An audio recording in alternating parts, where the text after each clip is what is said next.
Ladies and gentlemen, announcing the arrival of His Royal Highness, the Regent of Pahang, Crown Prince of Pahang, Tengku Hassanal Ibrahim Shah Ibni Al-Sultan Abdullah Ri'ayatuddin Al-Mustafa Billah Shah, and the arrival of His Royal Highness, the Raja Muda of Selangor, Tengku Amir Shah Ibni Sultan Sharafuddin Idris Shah Al-Haj, accompanied by the Honorable Senator Tengku Datuk Sri Utama Zafrul Tengku Abdul Aziz, Minister, Investment, Trade and Industry, and the Honorable Datuk Sri Naresh Mohan, Honorary Consul, Consulate of the Principality of Monaco.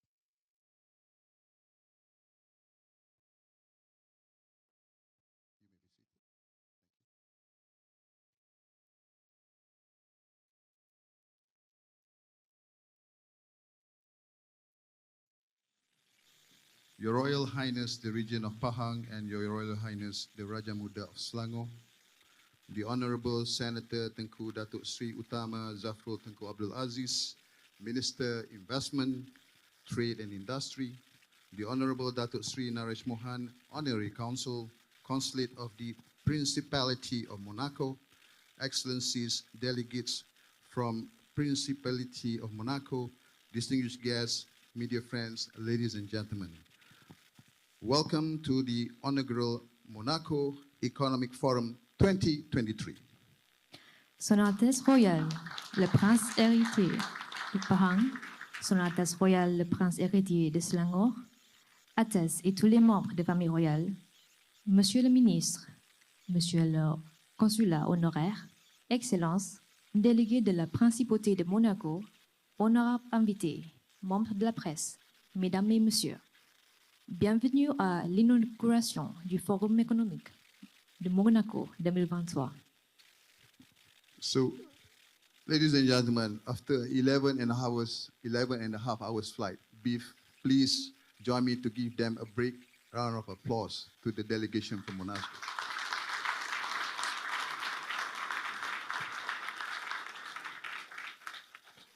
Selamat datang to Malaysia, as we say it. Selamat datang, welcome to Malaysia. Bienvenue en Malaisie à tout le monde. Your Royal Highness, distinguished guests, ladies and gentlemen, we now invite Datuk Sri Naresh Mohan, Honorary Consul of Monaco, to come on stage to deliver his welcoming speech. Datuk Sri, please.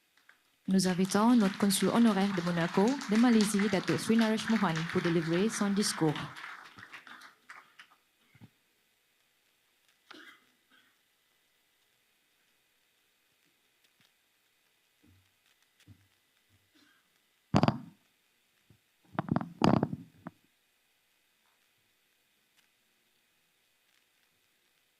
His Royal Highness, the Regent of Pahang, Crown Prince of Pahang, Tengku Hassanal Ibrahim Shah Ibni Al-Sultan Abdullah, Ri'ayatuddin, Al-Mustafa Billah Shah.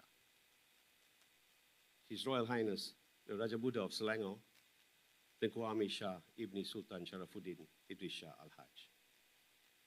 The Honorable Senator Tengku Datuk Sri Utama Zafrul, Tengku Abdul Aziz, Minister, Investments, Trade and Industry. I can't see you.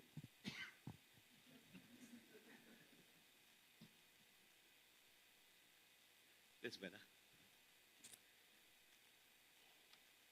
Distinguished guests, ladies and gentlemen, good afternoon. Welcome to our inaugural Monaco Economic Forum 2023. We are very honored to have His Serene Highness arriving yesterday into Kuala Lumpur, and obviously he's on a three-leg trip from here to Singapore and eventually to Abu Dhabi. And his main reason was actually he was invited by His Majesty, the Yang di-Pertuan Agong, for a state visit to Malaysia, and of course launched the consulate. I had the honor of being appointed the Consul of Monaco in Malaysia, literally 5 weeks ago. So literally thrown into the deep end. Set up the consulate and got everything ready, including this forum. And yeah, so here we are. And of course, today of all days, my laptop decided to crash. So there goes my speech. Anyway, I'm going to wing it, if you don't mind. We had launch of the consulate yesterday. It was very successful, I might add. And His Serene Highness, I believe, was extremely pleased. The idea of this consulate is to eventually promote and enhance the bilateral relations between Malaysia and Monaco, both socially, economically, politically, if you like, whatever is required between the two countries to improve and upgrade the relations, improve the trade values, and the social, cultural exchanges as well. Monaco is a very small state. I mean, they only have 29,000 inhabitants and 9,000 citizens, so my life won't be that difficult after this. And sits on only 2 square kilometers at the south of France. You know, but one thing maybe some people don't realize is actually on the 19th of November, Monaco celebrated their National Day, and this is the celebration of 730 years of the rule of the Grimaudier family in Monaco. So that's a long time. A lot of people, thank you. Most associate Monaco with the Formula One Grand Prix.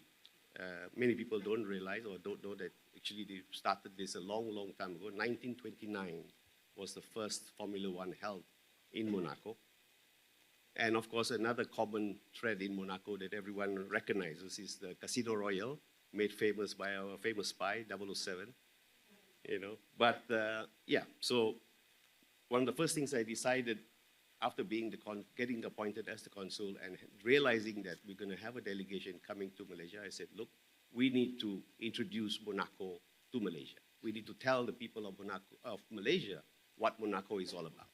So therefore, today, I have a very distinguished list of panel who are in their own experts in their own field, but I will not try to steal the thunder away from them. The only one person that I will introduce up here is a very accomplished author, composer, singer. He entertained us last night, by the way, at the welcome dinner. And a very, very talented band. Would like you to give a very warm welcome to Mr. Francesco Bongiovanni. Francesco. And he will be, please, and he will be the moderator and introduce the rest of the panel for you. So sit back, enjoy. There will be time also for question and answers, according to the moderator. So thank you very much. Thank you, Dato Sri Naresh Omar, Honorary Consul of Monaco. Over to you, Francesco. Your Highnesses, Your Excellencies and distinguished guests, Selamat Patang. On behalf of the Monaco delegation, as Dato Naresh kindly said, the format for the forum this afternoon is that we're going to have different panelists introducing different facets of Monaco, what Monaco is about and what life in Monaco is about. Right, and at the end, as you can see in the program that you have in the jacket, there is going to be a Q&A session, so you will be able also to ask your questions, aside from the possibility to meet also the different panelists at the cocktail thereafter. To start with, I'd like to invite a person who probably is one of the most knowledgeable people about the economy in Monaco, Mr. Michel Dota, who is going to make a presentation about the different facets of the economy and also other aspects, let's say, of the economic life of Monaco. Michel, please, the floor is yours.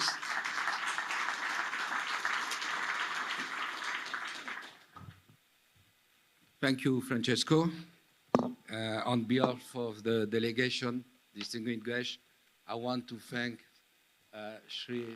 Dr. Shri Naresh for his hospitality. Thank you so much. What about Monaco? Who are we? What we are? First, the Monaco Economic Board. Monaco Economic Board has three functions. The first one is a Monaco Chamber of Commerce. As all the Chamber of Commerce in the world, we are a member of ICC.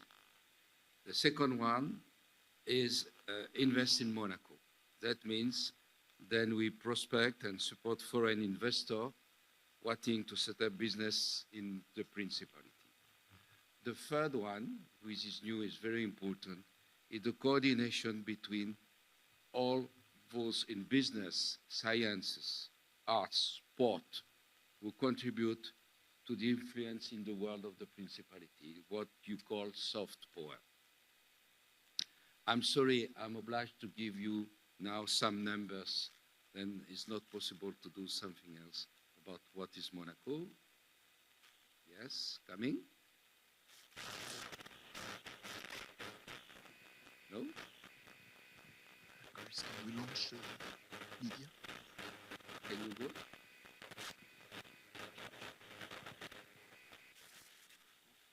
Can you give me a slide? Oh, thank you. Okay.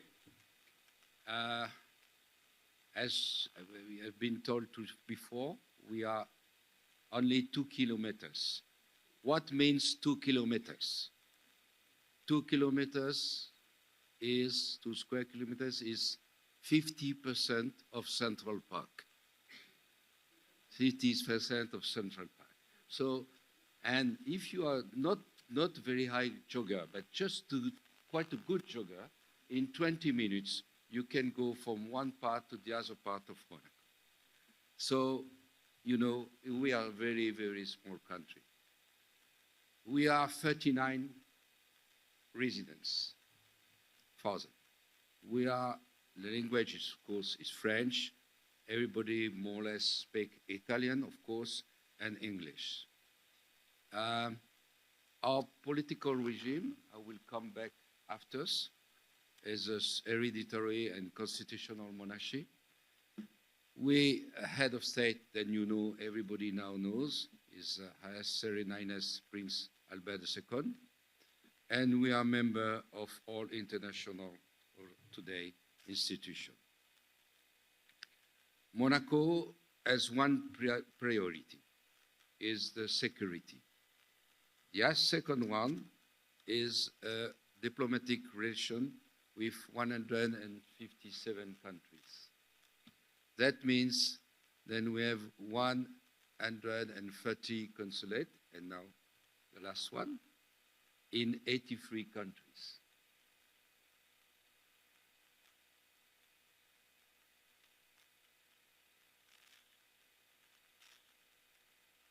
Our economy. Our economy is a very special economy. Monaco is something different. We are an exception. You should see a movie of the Prince telling that in a while. What is an exception? Could you imagine that we have no debt? No debt at all. Can you imagine that we have a social system which is very fair? Can you imagine that we have 4 years of reserve fund? That's Monaco. Another thing, Monaco is an economic success story. Our GDP per capita is 99 to quite 100,000 US dollars per capita. The average year GDP growth is 4.6 since 10 years.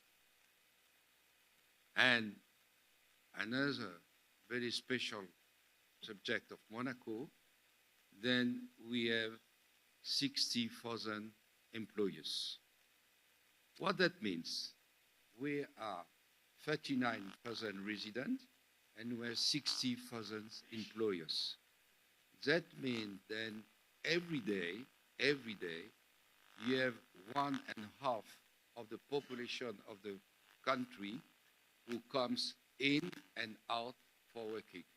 Just to give you an idea, it's Kuala Lumpur, and tomorrow you have 4.5 million of people coming inside Kuala Lumpur. That's Monaco. We are people who are working. When I was younger, more than 20 years ago, I was already traveling for Monaco. And some people were said, "Oh, Michel, oh, well, quite, you are a resident in Monaco, it's nice, wow. Are you in pension?" No, I'm working, I'm sorry. "Ah, okay. Do you have a Rolls Royce?" No, Rolls Royce. "Oh, do you have a boat?" No, I have no boat. So, just to tell you something about Monaco, then people in Monaco, they work a lot. We got just talking before with Francesco. Why work a lot? Because for to go working for me, it takes, okay, to be honest, 3 minutes from my home to my office. So I can work anytime as I want. This is Monaco. Monaco, we had, as everybody, we had always after the 2008, we had some problems for the economy, but we've been successfully passing that because we have, our economy is very diversified. We have more or less even pillars of the economy, which can help when one is falling down, like in 2008 and 2009, finance was in problem, but we had tourism, we have real estate and construction, we have scientific and technical activities, we have wholesale trade, which is very important. So we have not only one economy, we are very diversified. Of course, we are now have a digital transition for the future. We have the 5G since a long time. I even did the contract for that. We have now Monaco Cloud, which is a sovereign cloud with an embassy in Luxembourg. And by the way, is the son of Mr. Genta, Mrs. Genta, who is in charge of all this.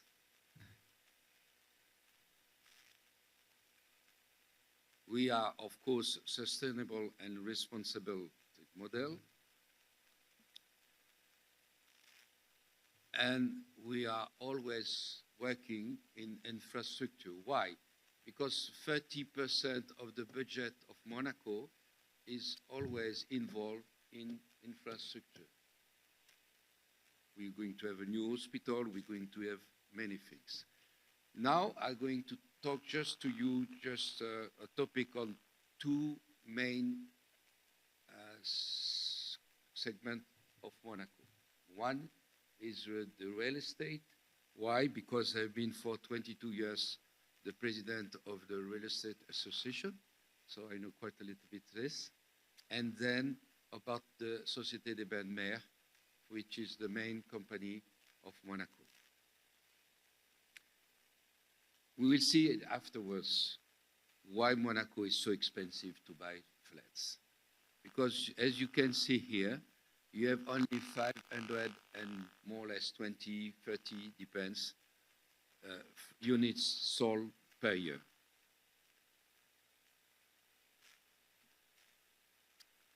This is a breakdown of the new apartments.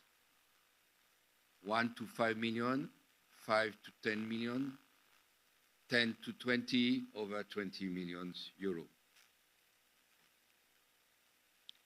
Price per square meters, square meter in Monaco, more or less now, today, are around 50,000 per square meters, euro, of course, as a way.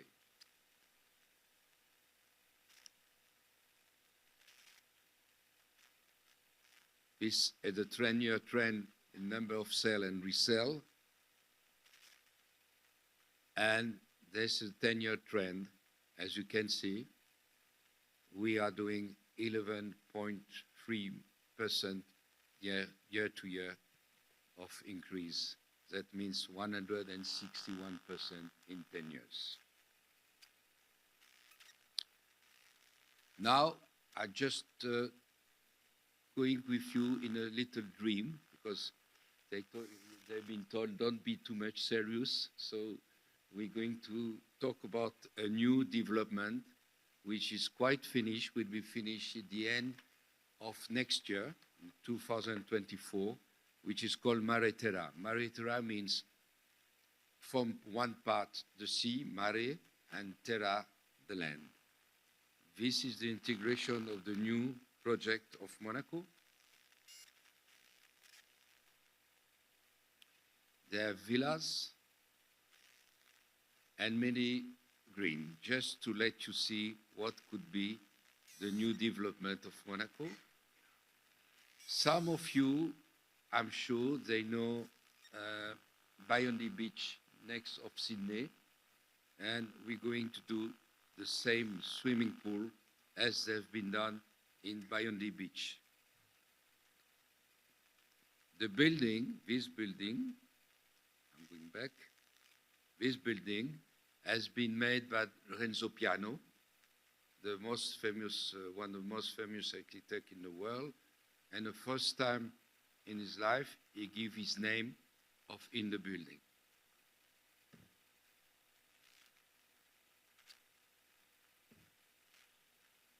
And now, just focus on the Société des Bains de Mer, which is the main company of Monaco. It's an iconic high luxury resort with, of course, gaming. On the consulate of Monaco, you can see now the casino. Casino was built 160 years ago, refurbished many times. We have palaces, which is up of the five-star hotel, what they call palace. We have 2 palaces and 2 big resorts. Gastronomy, there are 7-star Michelin in all the restaurants, altogether. Alain Ducasse, I think you know, is worldwide, has a 3-star, and some others have 2-star, 1-star Michelin. We have new concept. We're going to have Koya, Amazonico, which is brand new, coming now. And of course, the sport. The sport, we have a very nice golf course. I know that because I'm a member of the board since a long time. We have a tennis court, and many of you, maybe they know, because we have a tournament very famous too. But we are involved also in something that if you are, some of you, very nice, at the end of the presentation, when we go to the cocktail, I'm going to do you a favor.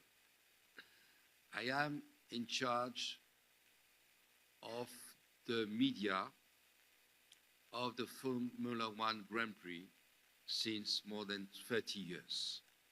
So I think then you should have some question about this, because everybody dreams about the Formula One Grand Prix of Monaco. I am at your disposal to talk about this, because it will take a long time to talk about. I can tell you about Jackie Stewart, Senna, Schumacher, and many others, many others. So this is for free, it's for you, it's just to be nice with you, and I wait for you later. Thank you, everybody. Thank you. Michel, don't run away, Michel. I need you back on stage. Please, we have a couple of questions for Michel. It was not too long. It Okay, was fantastic. sure. It was very good. Please, you can. We have a couple of questions, but before that, we wanted to show a welcoming video that features also His Highness Prince Albert. And then I'll ask you a couple of questions. Please stay with me. And then you will know why we're an exception. Exactly. Chris, can we launch Media One, please? Thank you very much.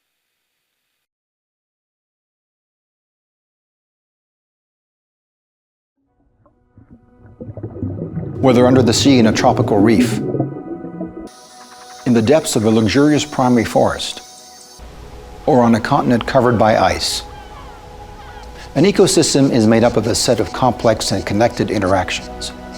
In the economic field, we also talk about the ecosystem when organizing an environment which benefits all its stakeholders. The Principality of Monaco is a perfect example. Its success and achievements are based on several factors. First of all, our political regime, the constitutional monarchy, brings the stability and the time needed to enable projects and ideas to come to fruition. Our liberal vision of the economy, coupled with an effective social model, supports prosperous and harmonious development. Thanks to rigorous and dynamic management of our financial resources, our country has no public debt and has a constitutional reserve fund, guardian of its independence, which provides protection in the event of a financial crisis. This allows for the implementation of a development policy and strategy which stimulate investment and encourage innovation and entrepreneurship. Our diversified and balanced economy is successful and internationally oriented. But progress only has meaning if it is sustainable. This concern is at the heart of my actions, both as head of state and as president of my foundation. Almost 140 nationalities benefit from an exceptional environment, a local atmosphere and well-being which makes the Principality a unique place to live. This commitment reflects the very nature of our city-state, its human dimension.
Michel, you gave us a fascinating presentation before about the very special Monaco.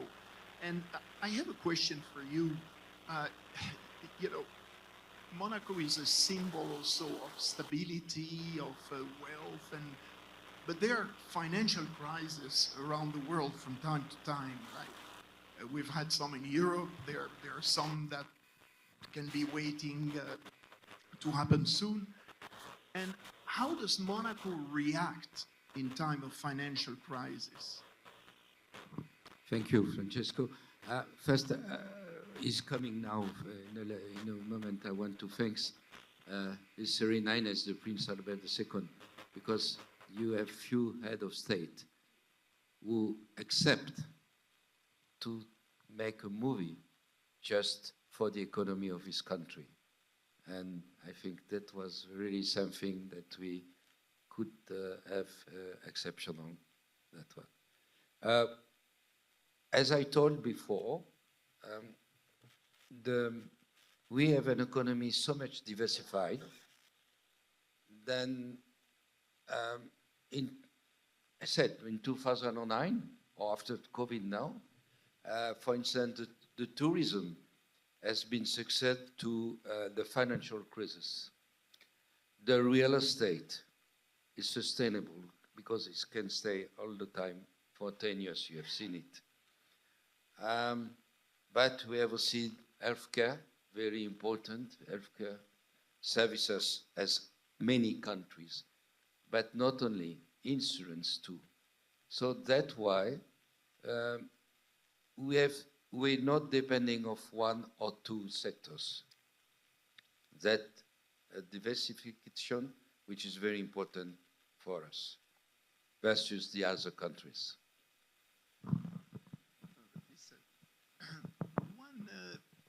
You mentioned before that we are actually 2.5 square kilometers, basically. We're smaller than KL Airport, probably. But this gives us a very special edge, let's say, in the fact that there is a unique product with a high visibility brand. But the result is also that the price of property, the price of flats in Monaco, as you mentioned before, is extremely high. I mean, we're talking about, how much was it on the average today? So this is some little bit difficult point, but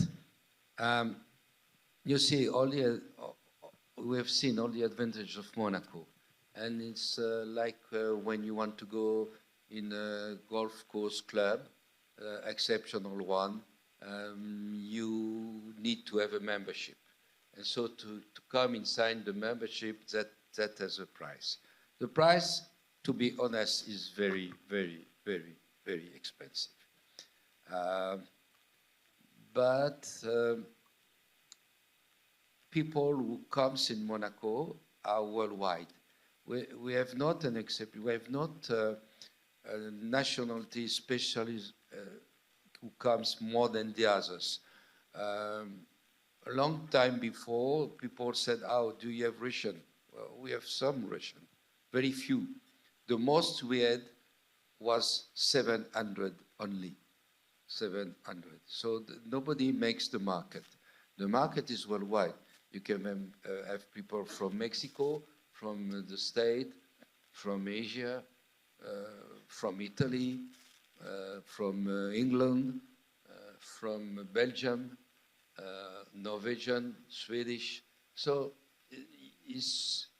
so few units, 500 units, no more, 500 units. So as in the world, when something is rare, something is expensive. Don't you think so, Mrs. Genta? Yes, you think so. That's Monaco. We are an exception. You have to accept it, please. Michel, you mentioned a few nationalities and so on, and no Malaysians yet in Monaco? What? No Malaysians yet in Monaco? Some of them, 2 or 3, I think. 2 or 3. But right. You're welcome. You're welcome, at least for the Grand Prix, then you know better Monaco.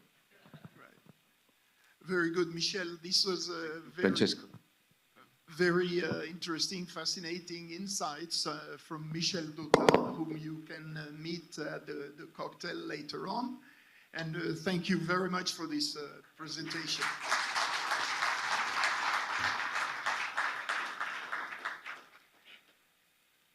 Now, next, it's important to show you also how people who are not actually from Monaco but choose to come to Monaco to establish their base and live their life have been faring. What do they think about Monaco? And in fact, we have with us in the delegation 2 young entrepreneurs, successful young entrepreneurs, who are not of Monegasque nationality but choose actually to come to Monaco.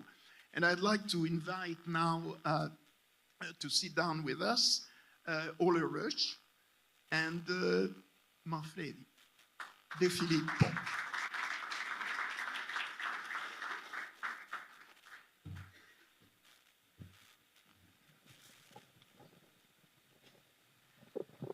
We will not ask them about the Monaco nightlife until the end, right? Just come and visit, and we'll take you around, no problem. But we'll ask.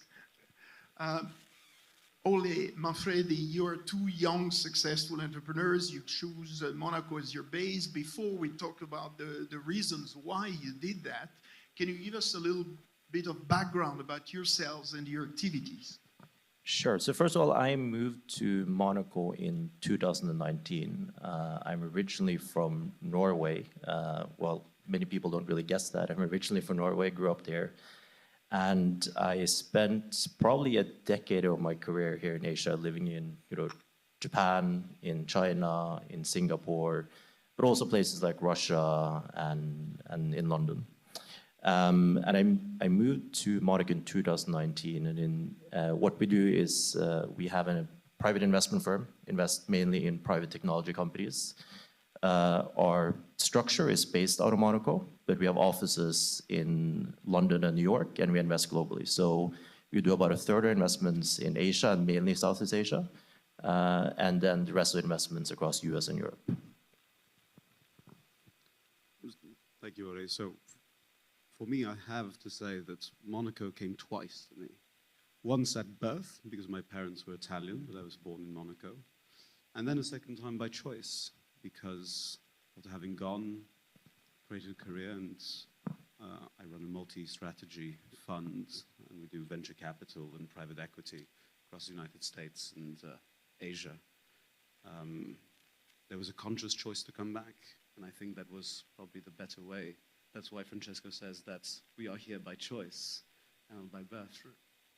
True. And actually, some people perceive Monaco as a place where people come to retire, let's say. Once they are old, they have made billions, and they come to retire in Monaco. You don't look that old to me. But maybe you can really explain to us why did you choose Monaco as your base? Sure. So I think, first of all, there is certainly this perception that Monaco is maybe a place for people to retire, right? And, I can't really blame people for retiring in Monaco. It's wonderful. It's safe, it's clean, it's very international. And of course, it's beautiful. Everyone who's been to Monaco can definitely subscribe to that.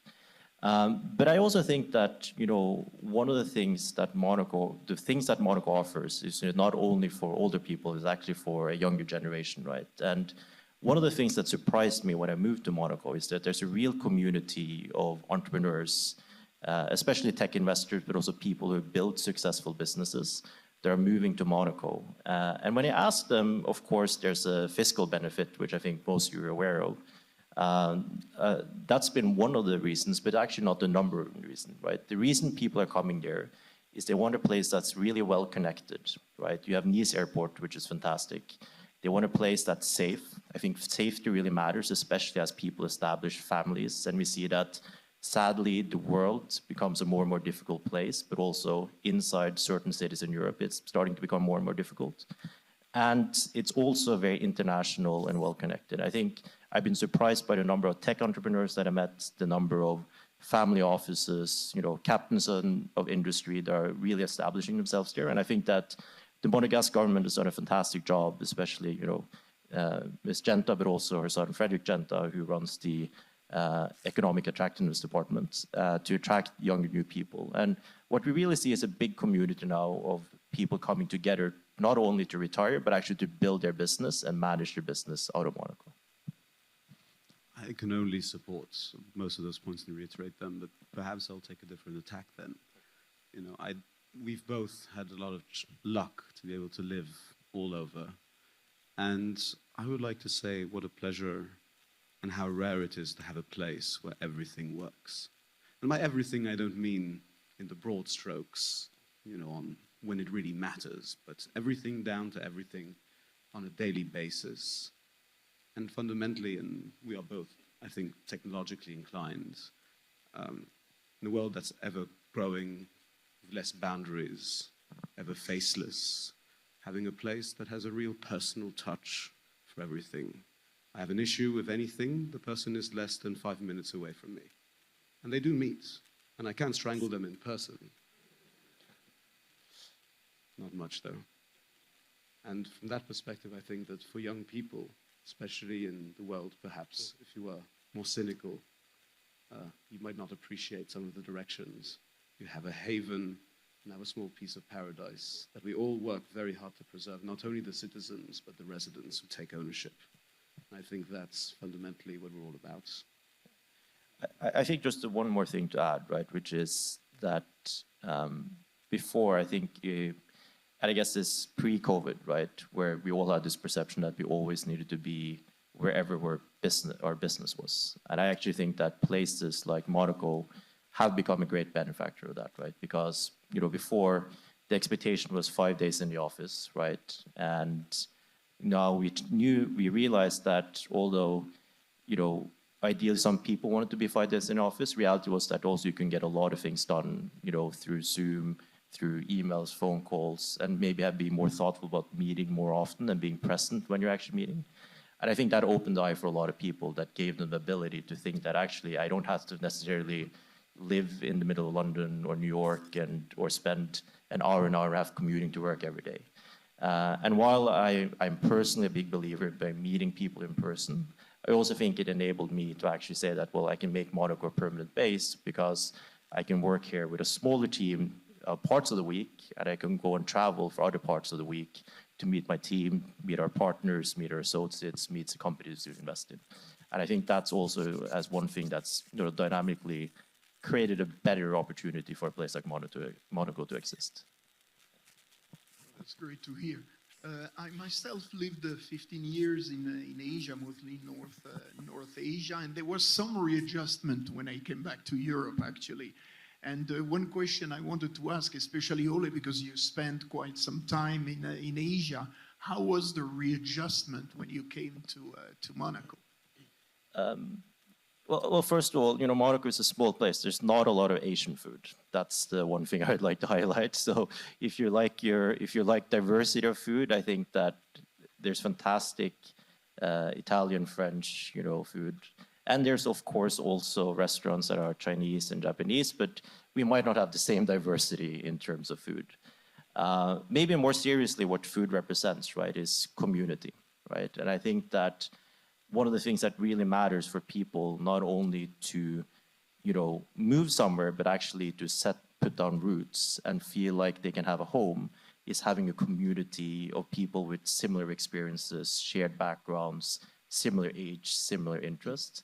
And I do think, it took a bit of time for me at least to find out, who are the people where I could build my community, where I can have people who've, had the same type of diverse backgrounds, people like, Francesco and Manfredi, and, that I could align with, right? And I think that was, a bit tougher. And I also think that, if you lived in a place like Shanghai, Shanghai is a 24/7 city. While Monaco is not exactly 24/7 when it comes to how people run and operate, but I think that's the trade-off you're making. Yeah, and then something. I mean, you both spoke about Monaco in absolute terms. Let's say the attractiveness of moving to Monaco, but now you had alternatives. Let's say, looking at Europe, you could have settled somewhere else, right? When you compared other places in Europe with Monaco itself, what were the advantages, let's say, and nobody and nothing is perfect, right? So what were the pluses and minuses when you were comparing with alternatives? So as Francesco said, I think and Oli said before, the tax regime, and I know that it's not spotlighted in the presentations earlier because sometimes we think it goes without saying, but is what I would consider very fair, but others might think is not, which is that our income tax is very reduced and incentivizes also capital gains and us to create our businesses. But fundamentally, apart from that, I found the stability and the legal regime and the many international treaties that Monaco had, to my surprise, managed to sign with many countries around the world, allow me to structure my affairs, and at the same time, with a minimal involvement, or with very benign involvement of the government, which is the correct level of interaction of a state with its citizens. And I think from that perspective, that counted very highly. Of course, I'm a European. I like the opera. I like the ballet. I like my Italian and my French foods of all styles and heights. And the wonderful sun, which shines, I believe, 320 or close days a year. Although Mr. Vinden later might correct me on the exact points. And we try very hard to preserve a harmonious system of us with around us. And of course, the Nice airport, as already mentioned before, is the second airport of France. Monaco, in fact, part of its infrastructure investment has bought a stake in it, just to show even more how committed we are to the area as a nation. And I can get anywhere faster than my business partner who's in America, greatest, most powerful country in the world. He has itineraries of 30 hours, and I go direct, and he's very angry about it, and I'm very comfortable. Yeah, and travel is a big part. Our connectivity, I would say, matters the most when it comes to specifically Nice Airport. But I think, first of all, I think that when I came to Monaco, I think there's a few things. Actually, one was the brand, Monaco, and I think Mr. Dotta spoke about it. But when you talk about the brand, of course, a lot of people think about the brand as the sun and the Grand Prix and the glamour and the luxury. But actually, also there's another part of Monaco which is people know that there's a high hurdle to establish themselves in Monaco. And when you go around the world and you say, I live in Monaco, here's my bank, here's my structure, and you think about that from a corporate perspective, that makes things a lot easier. There's not a lot of issues that you have when you're trying to do transactions and business with people. So from a business perspective, it makes a lot of sense because people know the hurdle is high to establish yourself there. I would say, secondly, you can't really compete with the lifestyle, right? I think it's almost impossible to find a better place to live from a lifestyle perspective than Monaco. And again, Michel put up great reasons, whether it's golf, tennis, yachting, that we'll hear from Bernard about. I think safety matters. And then for me, I travel 150 days a year. Of course, Nice Airport matters. And I can fly direct to Dubai, to Riyadh. I can fly to Asia, no problem. So, and several times a week to New York. So I think that things like that is just really impressive. And I think it's hard to find a city of that size and a country of that size that allows you to do all of those things. So that's why I'm here. I think I also would like to add that I entirely embrace that. And Monaco is a small place that still retains the power to surprise you. I've lived there on and off 30 years, twice. And I still meet people in the most unlikely of places. And they said, where are you from? Oh, you live in Monaco, me too. How long have you lived there? 27 years. It's 40,000 people. And I still can't believe I haven't met everyone. And everyone continues to be interesting. And it's a village, it's a little village that can and managed to become something far more than that. And of course, as you said before, the being able to be the wellness. I just want to quote just one statistic. The average life expectancy for women is, I believe, pushing 92. And men, because we are slightly more foolish, around 89.5 to 90. It makes us, I believe, the longest lived countries on average in the world.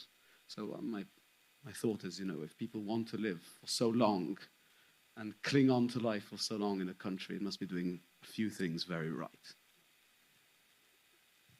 You wanted to add something, Ole, or? No, I was just about to comment on the nightlife, but then you mentioned the life expectancy, so I think we'll leave it at that. Right. We are very foolish. Right? Put that down to the nightlife.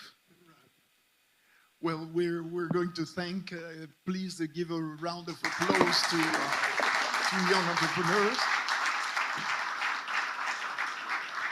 And of course, they'll be available also at the cocktail later on and at the Q&A session at the end. I think that one thing that people don't keep in mind is that Monaco also is a place of innovation. We think about many things, but we don't think so much about technology and innovation when people have Monaco in mind. And there is innovation in Monaco. And in fact, I wanted to take advantage of this time to talk to you a little bit about the space sector.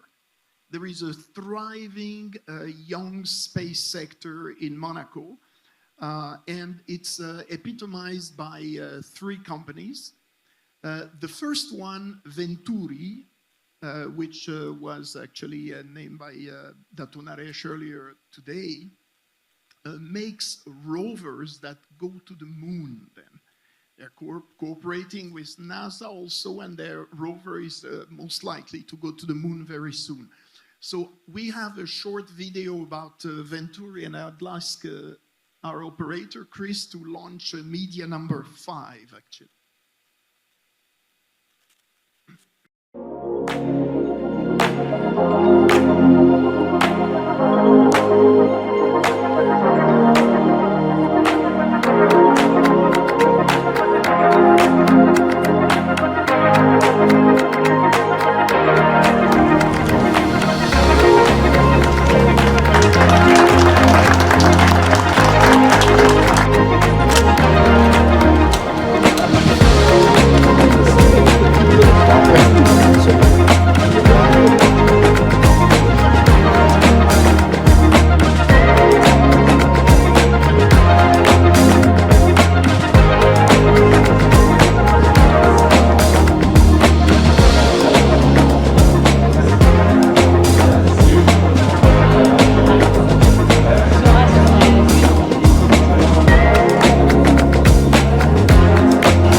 Venturi was honored by the visit of His Majesty together with Prince Albert.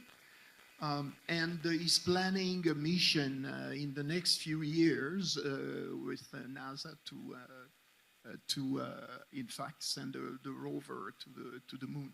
So we hope they will be announcing some good news soon.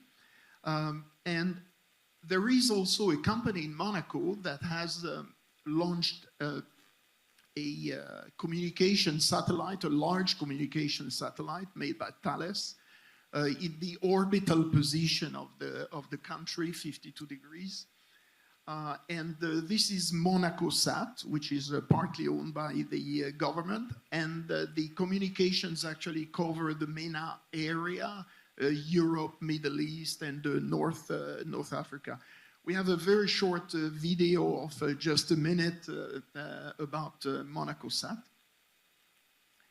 And please, if everybody can raise His Highness Principal. Welcome.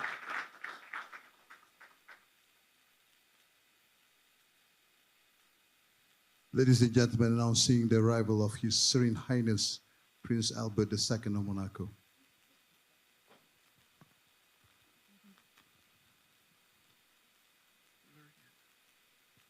So after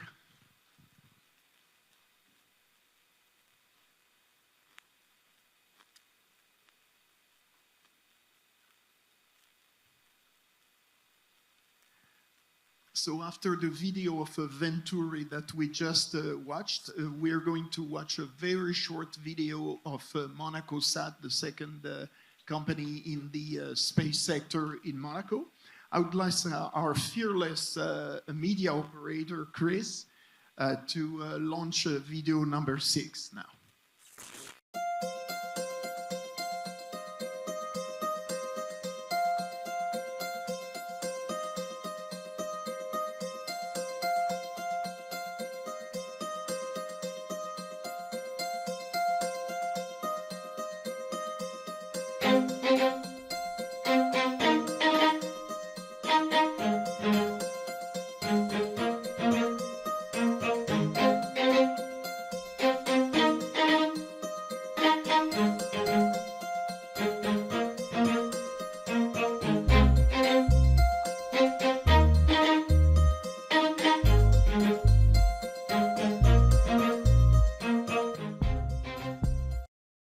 Here we are. So MonacoSat, so that you remember, is in the traditional space business of large communication satellites. There is the third company involved in the space sector in Monaco is a company that I started several years ago, actually in 2019, which is called Orbital Solutions. And we launched actually the first satellite entirely made in the Principality. And recently we launched one with SpaceX last April. Let's ask Chris to send, please, to launch media number 7. Thank you.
Thank you very much. Now there is a little surprise for you. We've been talking about Monaco up to now, but Monaco is also doing certain things abroad and actually quite involved business-wise in Malaysia. A company called Single Buoy Mooring Offshore employs actually 300 people in Malaysia. So Monaco came to Malaysia. We have asked the General Manager, Khairuddin, Mr. Khairuddin, to come and give us a short presentation about Singapore activities in Malaysia. Please welcome Mr. Khairuddin.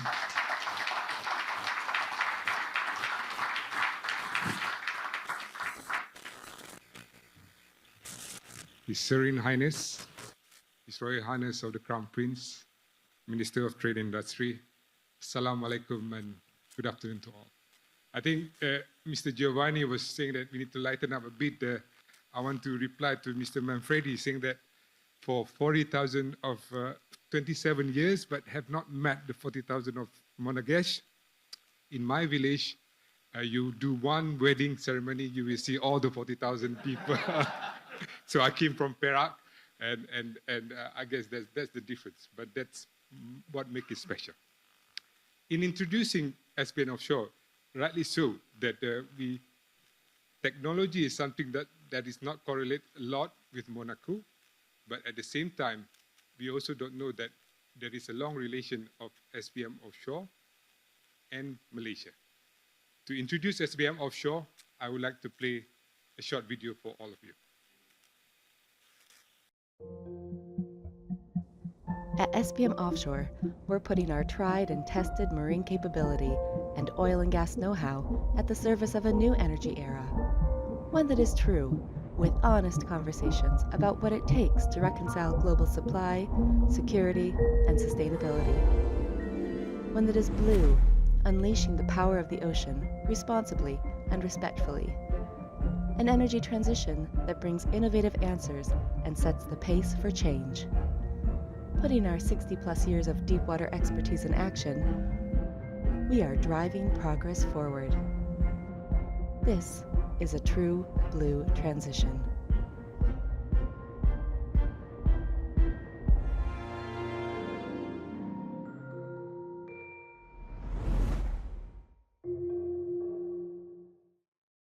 SPM Offshore, we are in the energy transition industry. At SPM Offshore, we're putting our technology in renewable energy. I think it's important for us to be bold and also discuss transparently about how can we make our current technology more sustainable, and that apply to all our portfolios in SPM Offshore. So how long ago that the Monaco came to Malaysia? We started in Kuala Lumpur in June 2006.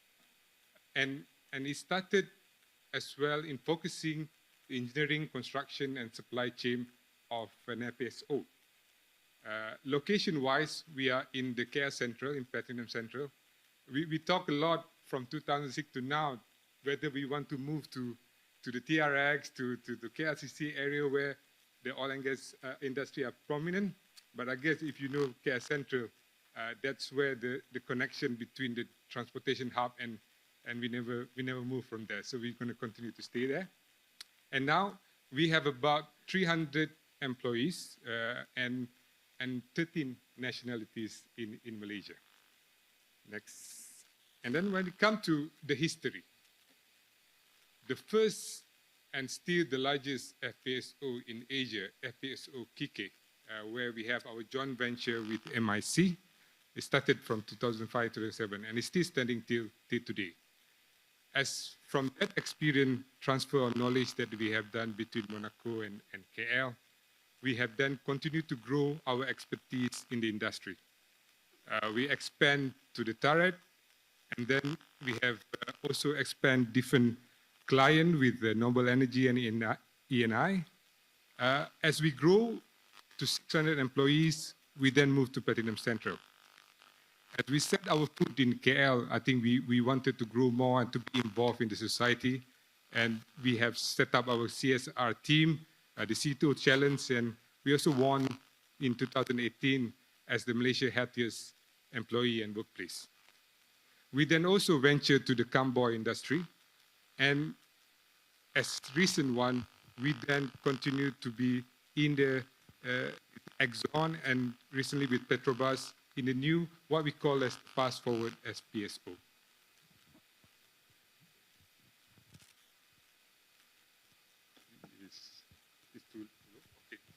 Can you hear better? Yeah. So in SPM Offshore, I just want to share a bit more about how do we differentiate ourselves compared to all the other players. I think one of the key projects with our expertise is to make sure that when it comes to the field development from discovery to first oil, we have to make it faster. And if you look at the SPM Offshore project, we are on average is about 7.3 years. And when it comes to the, the success story in Guyana, we have done it in 4.6 years and 6.8 years. And I think it's important to see that how we partner with our client in order to make sure that we deliver the best in class. When it comes to resilience from the industry, we need to look at how can we break even with the low oil price, for the better oil price, with our fast forward concept, which is looking at better performance and deliver faster, looking at standardization, and this we could do it within the 25 to 35 US dollar per barrel. But when we talk a lot about in this industry, we also need to look how can we make it more sustainable. And I think that is the key over here. Before we could progress in our renewable, we need to look at now about how can we make it a zero emission. With our emission zero FPSO, we are looking at targeting to be by 2050, we could have a zero emission FPSO. And this with all various technology when we have the carbon capture with Mitsubishi, as well as to look at different technology that we can do in addressing the issue today. And then I just want to share a bit as we move towards more global organization, how does it link between KL, between Monaco and various. So this is one of the examples of the project that we have currently, FPSO Alexander de Gusmao. And KL is where we started the key project management team here. And we also looking at the engineering and supply chain. However, as you know, as we grow, we also have people from China, which are focusing on the construction. India, looking at the detail engineering, and for local content in Brazil, where we have a team over there. And of course, in Monaco, where the top management and the key function head, as well as the mooring technology that still drive from there. And we all work, as a team. But I could say that the biggest challenge in driving this project is the time zone, because you see from Brazil all the way to China, that's the challenge. But I guess the resilience is there in order to make it happen. Another example of what we have a project from Malaysia, which is a client for Brunei Shell. And this is the convoy that we do recently, where we work closely with Monaco. But at the same time, we do the construction here in Sapura Energy in Malaysia. So then I just want to end the presentation to see that, yeah, we have a long history with Monaco, and we would like to continue to do so. So in the field of technology and sustainability, so we hope to see to grow more. So thank you. Fantastic. May I ask you to take a seat for a few minutes?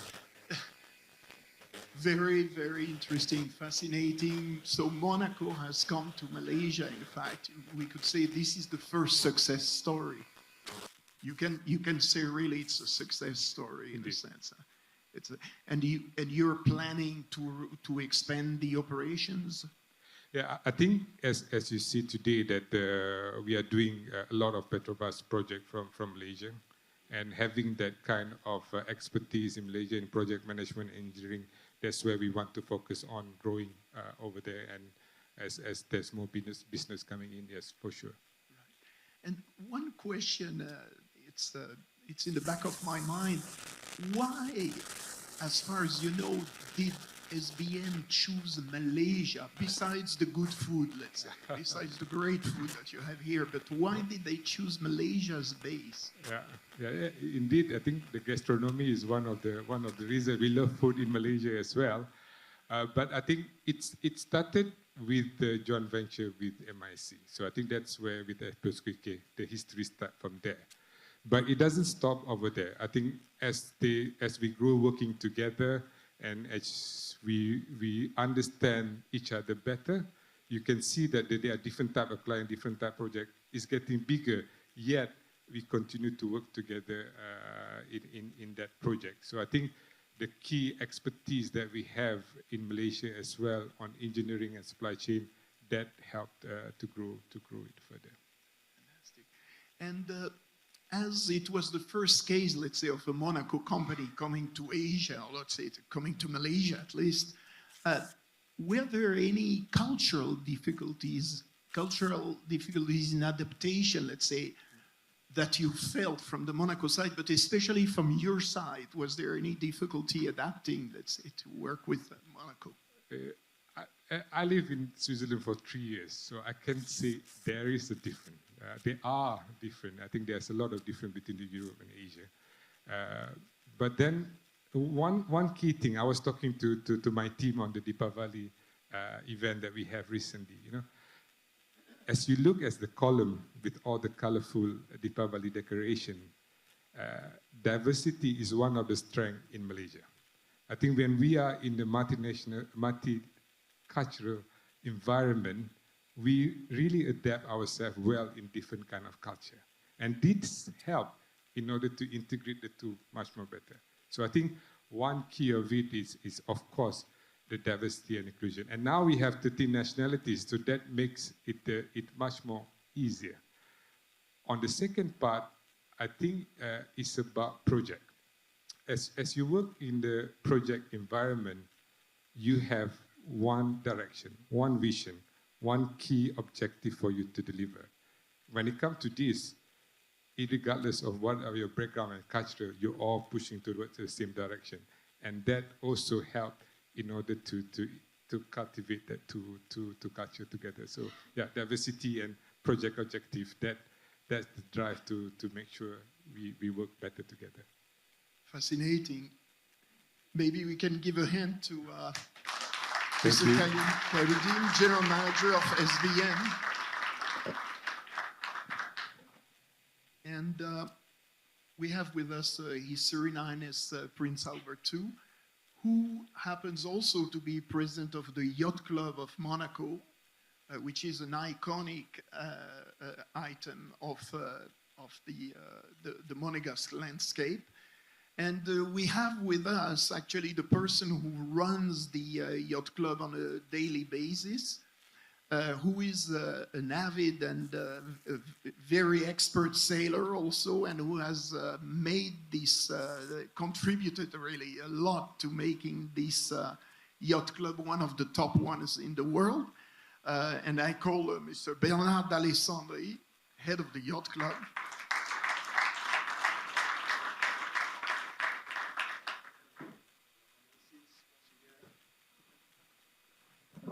Alexis, Monseigneur, my friend, you are not alone to have a relationship with Malaysia. SBM is not alone because a Yacht Club has a relation with Yacht Club Selangor in Malaysia since 2005, and we have the same, we are sharing the same passion. Thank you, it's a great honor to be here, and maybe we can have the first video. It's very short. The first one is very short. The second one is 2 minutes. Thank you, Chris. And it's better to have some images than.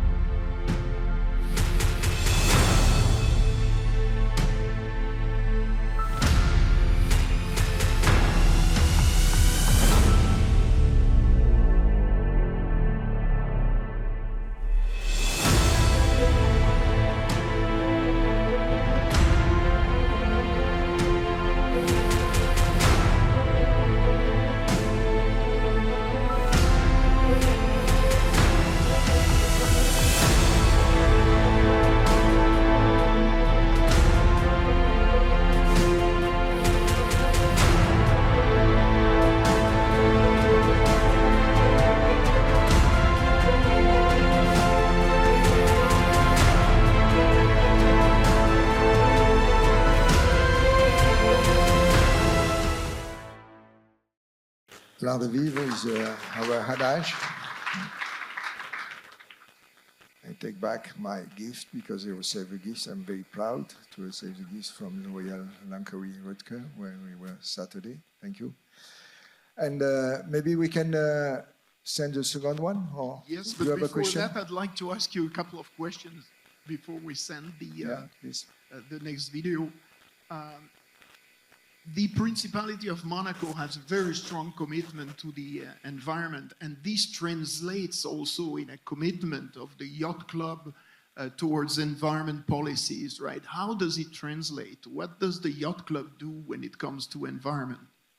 Oh, that is a very long question, you know. We are trying every day, we are trying to do something for the sustainability. Also with, first by our staff inside is a daily preoccupation, but also with the kids.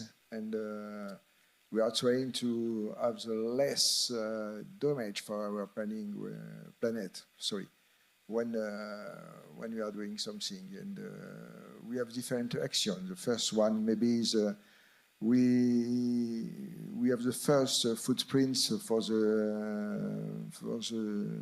sustainability for the yacht is a C index, and is the first one in the world to measure the CO2 for the yachting. That is very important.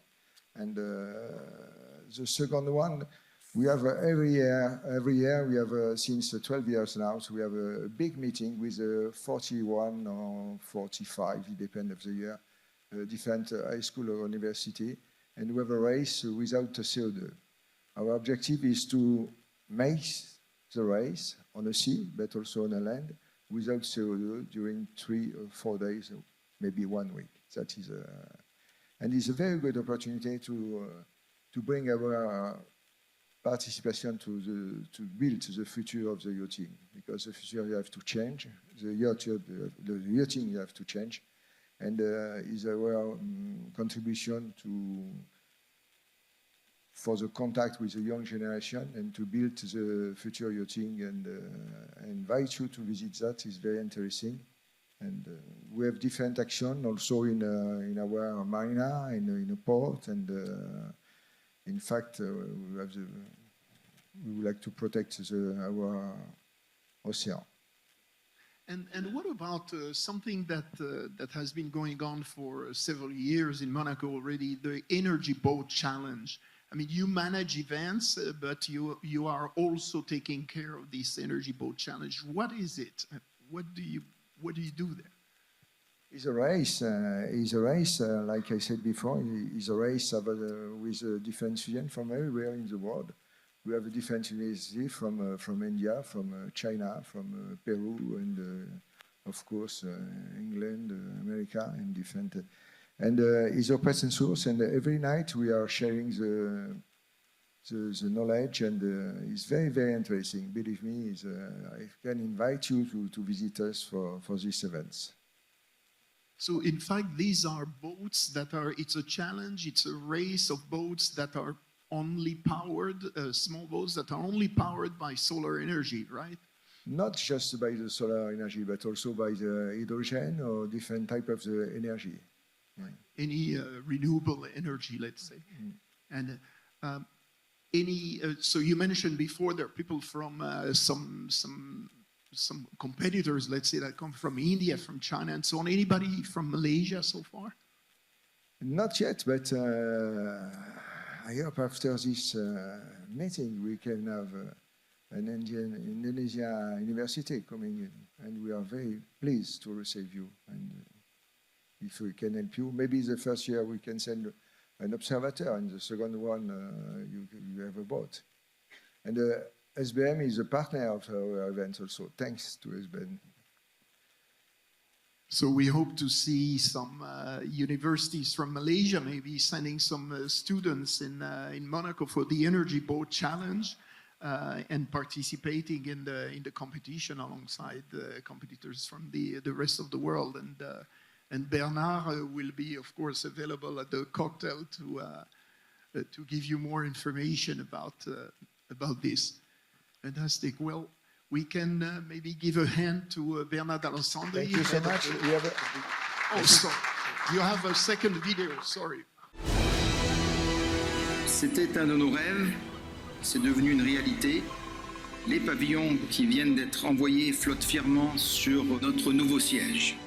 Je souhaite à cette occasion rendre hommage à nos membres fondateurs qui, en 1953, ont permis la création de notre club, avec une pensée toute particulière pour mon père, le prince Régnier III.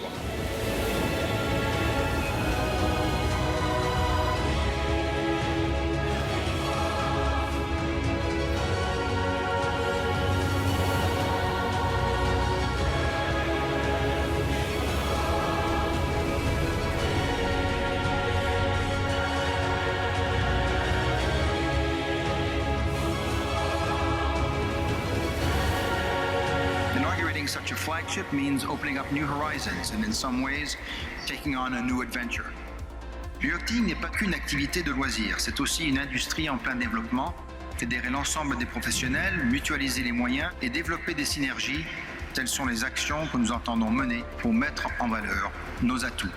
Favoriser des escales de courte durée en principauté qui soient en mesure d'offrir aux armateurs et aux professionnels un choix étendu de services exclusifs. Un port doit être ouvert sur le monde. Et l'objectif poursuivi de mise en place d'un centre de formation nautique. C'est également de notre devoir d'encourager la construction de marinas vertueuses. J'entends que notre club et sa marina puissent être des démonstrateurs pour tester des solutions innovantes. In this spirit, I'd like to encourage all initiatives. A race for solar-powered boats organized for the first time in the Mediterranean. It's the best energy challenge event that I've ever attended. And we can change our world now because the technology is there. You see that it is technology, and that's why I accepted to be the patron of this adventure. Nous savons l'importance des océans pour notre avenir commun. La politique de Monaco à cet égard est constante et déterminée, avec l'accueil de nombreux organismes et événements scientifiques qui tenteront de mettre en exergue de nouveaux éléments concrets étayant les messages de sensibilisation et d'alerte. Le programme que nous conduisons, les principes que nous défendons ici tous ensemble, obéissent à une même ambition, celle d'inventer un nouveau mode de développement capable de concilier les impératifs de l'océan et les besoins des hommes. Le yachting de demain, c'est un yachting qui doit être ambitieux sur le plan économique en ce qui concerne les nouvelles énergies et qui doit être aussi très respectueux de la transition écologique.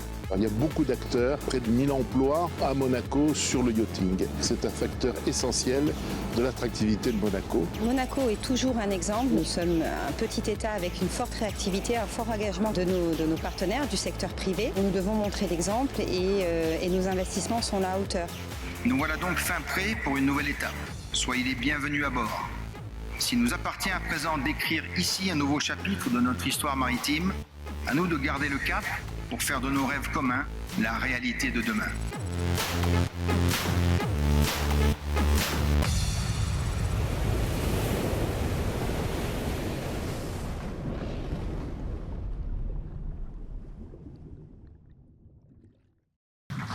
The last word for the Monaco Yacht Show.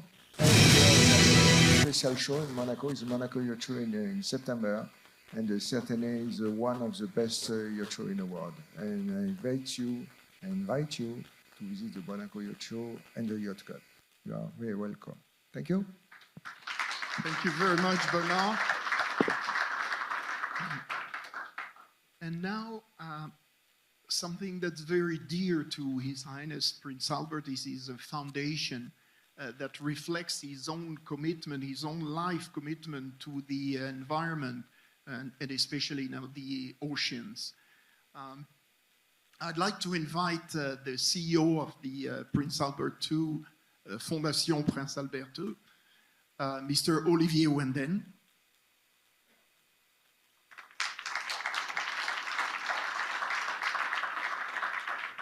Thank you. Monseigneur, Your Royal Highnesses, good evening. It's a great honor to be with you tonight to introduce you in depth the astonishing work that His Serene Highness has been achieving thanks to the foundation. So you might be wondering why introducing you tonight to a foundation dedicated to the protection of environment amidst an economic forum. Well, I would say the answer is quite basic, and I think that for way too long we have been opposing the two concepts of economy and ecology. and one needs the other. To have economic growth, you need natural resources. And the serious damages that we've caused over the past decades and century to the natural resources has already taken a big toll on the economic growth, and we can see it day after day, the cost of reconstruction, of adaptation, of insurance in the face of the challenges that the world is facing proves every day that economy and ecology are the two sides of the same coin. So that's why I'm here today. Before screening the little video clip of introduction, I would like to say that the foundation was established back in 2006, exactly when SBM Offshore opened the office in Malaysia. So 17 years of existence to protect the environment and promote sustainable development worldwide. We are very unique. We are unique because it's an NGO that is chaired by a running head of state, which means, yes, indeed, we support projects on the ground, but we also push at the highest political level, at the multilateral and bilateral levels, all the challenges that we face on the ground. So, of course, we protect species, we protect nature. We also sustain a lot of efforts to push science to action, science to policy. And we also federate all the stakeholders involved to try to find the best innovative solutions to our problems. So we'd like to now, if possible, screen this little video of introduction. Thank you.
So as you saw, the foundation acts globally with 3 priority areas, though: the Mediterranean basin, the polar regions, and the developing countries.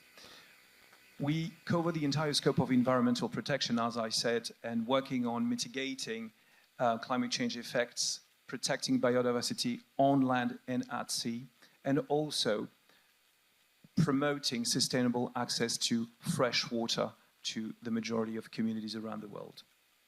The way we operate this mission is to, of course, establish partnerships with well-established institutions, scientific centers, universities, and also local authorities.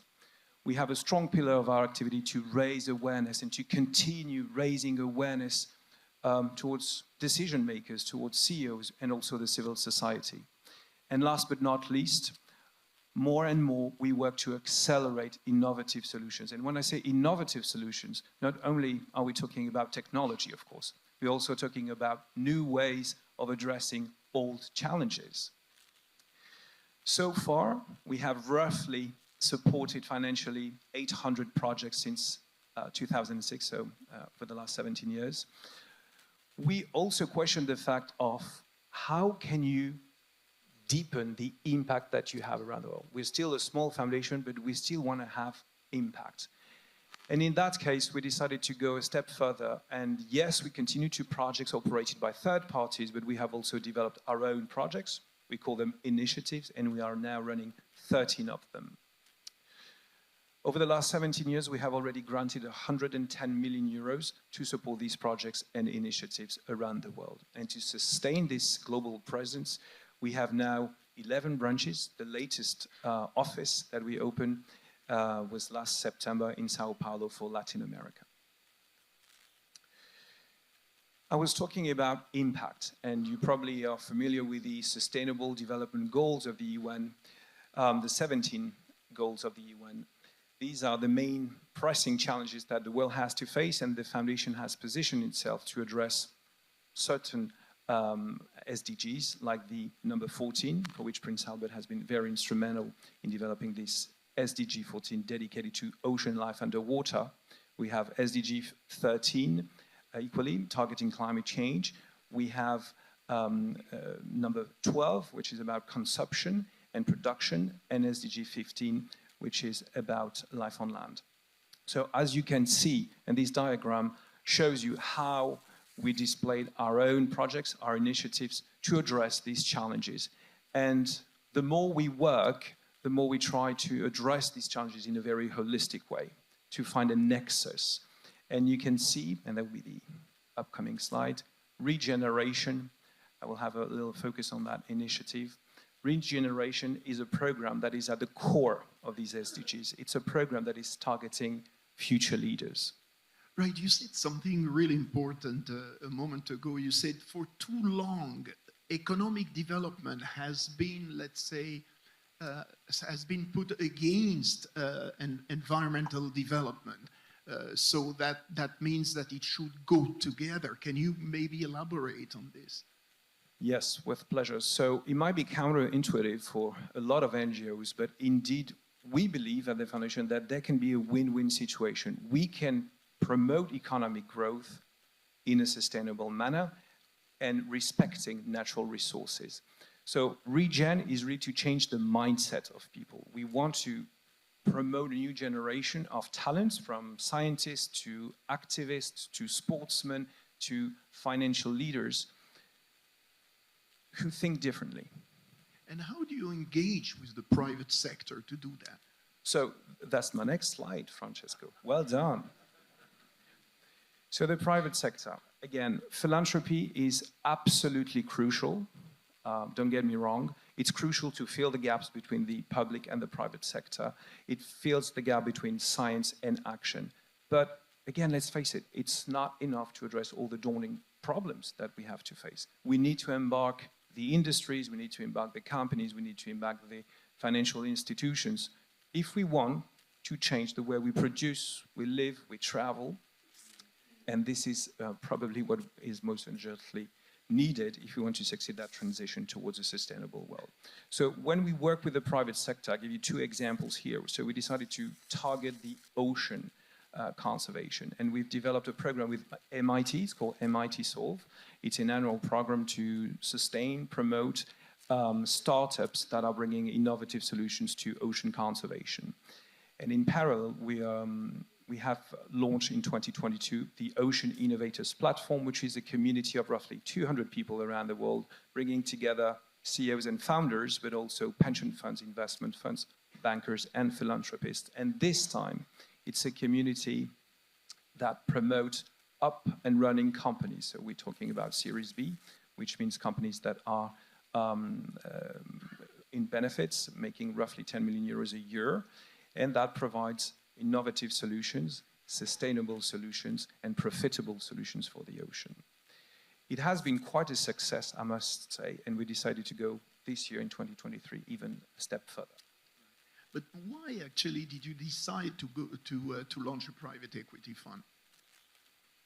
Because we believe that these companies that we promoted with the Ocean Innovators Platform were the best compromise in terms of economic opportunities, but also on the impact you can have, a positive impact that you can have on the ocean. So the Re-Ocean Fund is indeed a private equity fund that has been launched in partnership as a joint venture with Monaco Asset Management, the leading asset management firm in Monaco, to target this Sustainable Development Goal 14. We have a 10-year program. It's a 100 million euros fund that is centered around certain verticals of investment that all have a connection with the Principality of Monaco. So actually what you're saying is that investors can make money and at the same time, in fact, help the environment by investing in companies that promote sustainability. You are right, and that's back to my first point. Economy and ecology are the two sides of the same coin. And when it comes to the Ocean Fund, what has changed? Well, the pipeline of companies that are in Series B in the ocean world are doubling every other year. In 2022, 2023, there was a political momentum as well with the 30 by 30 framework that put on the table the fact that states agreed to protect 30% of land and 30% of the sea by 2030. There is also an ongoing negotiations about a plastic treaty. And there was also the High Seas Treaty, of course. So this political momentum will clearly accelerate the trend towards more investment into the blue economy. You have also, and it's quite significant, a change in the customer's approach to more sustainability. The question about plastics, single-use plastic, for instance, is quite crucial. And then the investments itself in terms of blue economy has been multiplied by 7 within the last 5 years. So we're still talking about a niche because we're talking about roughly $1 billion invested over the last 5 years, but this is also doubling every other year. So in terms of the fund characteristics, we will be working globally, as I said, targeting Series B, so mature companies, for 80% of the portfolio, and 20% of our portfolio will be targeting late seeds, because for the next 10 years, we believe some of these late seeds will be probably our unicorn. Right. And what do you invest in, actually? I mean, can you give us some examples of targets that you're looking at? What do you expect from them, really? Sure, absolutely. So that's the current vision, the map, the roadmap of all the funds that are existing in that field, and you have only 33 funds, basically, we're targeting the ocean. So to give you some examples, and as I said, we were targeting 5 different verticals of investment: plastic, blue food, ocean data, green shipping, and also ocean restoration and protection. All these 5 verticals have a direct connection with the Principality. Our bet is not only can we identify economic opportunities and invest in these companies, but we can also deploy these solutions in Monaco to showcase to the world how. And Olivier, your LPs, the people who invest, or the institutions, let's say, or people who invested in the fund or are investing because you had already raised part of it, where are they from? Is it from all over the world, from Europe only, from? Well, thanks for the remark. And yes, we've been quite blessed by the success of the fund, but it's still running, and we're still amidst the roadshow, and it's a global sourcing. And of course, to be more precise, more specific, the first round of LPs is from Europe, technically from Europe, family offices, individuals, and now we're targeting financial institutions. But yes, the sourcing is worldwide as well. So maybe some hope from Malaysia too. Well, I'm available during cocktails or anytime. But no, I didn't answer the precise questions about the examples. One of my favorite examples is on blue food. On blue food, we've sourced a company based in Germany, actually, and they're producing plant-based shrimps. And this is quite significant given the impact of the shrimp-intensive farming around the world. So a plant-based shrimp basically looks like a tempura, shrimp in a tempura. It has the consistency of a shrimp, not the taste yet. But when you think about it, the majority of these little cocktail shrimps are eaten with cocktail sauce, so ketchup and mayo. So the taste is not really the big problem. So you can have here an avenue for economic opportunities in the fast food industry, in the hotel and restaurant industry. Plus, in a very short period of time, you can release the human pressure on marine ecosystems by doing so. So a very promising example.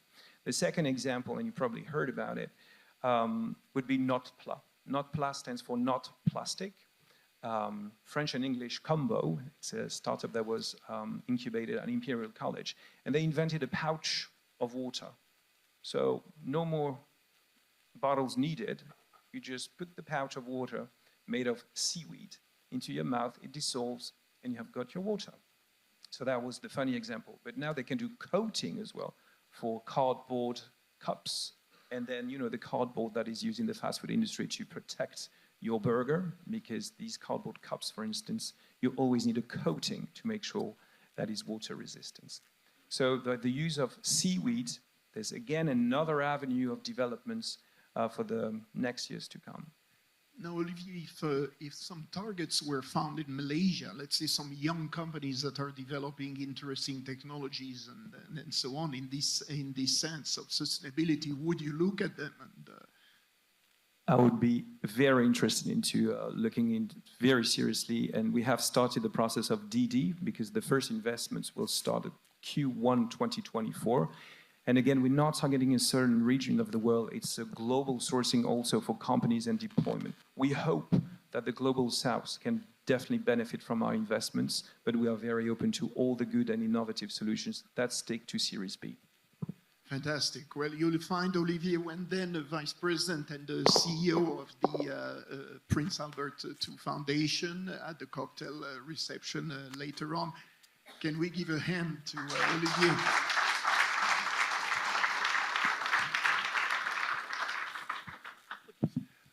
Before we move to the Q&A session, I saw before in the audience a lady who is quite close to a company from Monaco that is active in renewable energies. I'd like Géraldine Andrieux to raise and maybe a microphone be given to her so that she can tell us a little bit more about these activities. So I'm here. Thank you very much. So thank you very much, and thank you for giving the opportunity to introduce what we're doing. So thank you first, Monseigneur, Royal Highness, and Grand Prince, because we have, I'm working actually both with people in Monaco. I discovered this great ecosystem a few years ago, and I'm working very closely also to Malaysia, since I'm working with the Hive Europe, who is operating from Malaysia with ASAM, who had to leave, but working closely here. And my activity is to do technical innovation, but also investment. I'm a biologist by education, so thank you very much, Olivier, for the great introduction of the importance of sustainability and the link between economic growth and sustainability. So what I'm telling is that I started working with people in Monaco 3 years ago, and I've been quite impressed by the fact that it's a great place to live, obviously, as we have seen just in the first video. It's a great place also focusing on sustainability, and I can tell that when I met people in Monaco, I was surprised by the technology that has been developed in Monaco. We have seen orbital solution as a great example as well, but I can speak about energy, and I like to speak about energy, because when you think about sustainability, energy is key. Whatever you do, we need energy. And I don't know if you know that, but energy started working and investing in renewable energy for a long time ago. In 1960, they have actively invested and developed marine thermal energy. So basically to use the energy of the sea and the heat of the sea to develop new energies. And when you think about that, it was really, really early compared to the revolution that we know right now about renewable energy. So that's quite impressive. And that has been done by the Monaco government and by the SMEG company, energy company. And this company has a deep, deep knowledge about energy distribution. So we can learn a lot, because Monaco is a country operating like a lot of different activities. And SMEG has great, great knowledge that we can totally leverage on. So it's not limited to that, because energy is a mix. Renewable energy is a mix of energy. So right now there is huge investment also on solar cells, but also on hydrogen, but also on a solar farm. So SMEG company, this energy company, is operating that. And what is also very important, and this is also the will of His Highness, is also to look on energy sobriety, because the best energy is the one you don't use. So the best kilowatt hour is the one you don't use, so you can produce more. And the SMEG has developed Smart Plus technology, which is basically energy optimization. So you can really monitor the consumption of a building. So you will tell me, okay, that exists. We have a lot of smart meter. This is something that we know.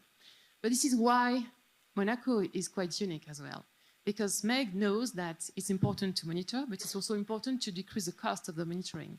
And their approach that really raised my interest is because you don't need a lot of sensors. One sensor can monitor a lot in the building. So it's cost efficient, it's very optimized, and with that, we can really reduce the consumption of a building up to 30%. So it's huge, and I'm very happy to share that with you, because I know also Malaysia, and I know that you are totally into evolution toward digitization. You have a double-digit growth on digitization. So we can really make a bridge here between this knowledge in Monaco and the strong evolution of Malaysia, very focused also on sustainability, leveraging a lot on digitization.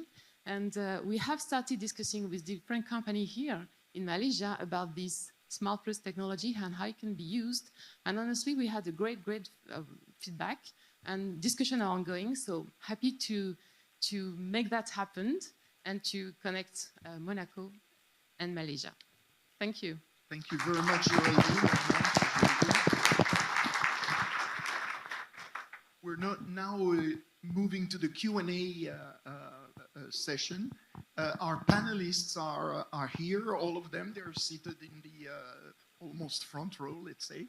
And basically, you can ask any question. We have a couple of people who are going to be around with microphones. And we need also a microphone for the panelists there. And please feel free.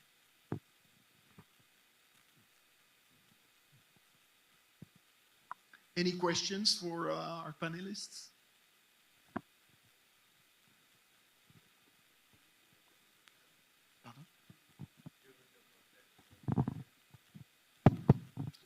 Thank you.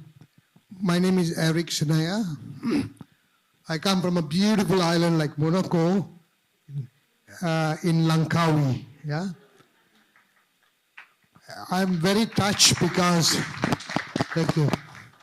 I'm very touched about Prince Albert II, the Monaco Foundation. Thank you, sir. Thank you very much for standing ahead in supporting the environmental effects of modernization. I have been with the Malaysian Nature Society as the national vice president, and I've spent about 20 years with them. So this topic is very much in my heart to save our islands in Langkawi. We are the first geopark in Malaysia, and we need to support, conserve, and protect the islands. So maybe you can have a very interesting collaboration between the island of Langkawi and Monaco, if it's possible, so that we can work together to achieve the similar kind of ambitions that you have towards this island. Thank you.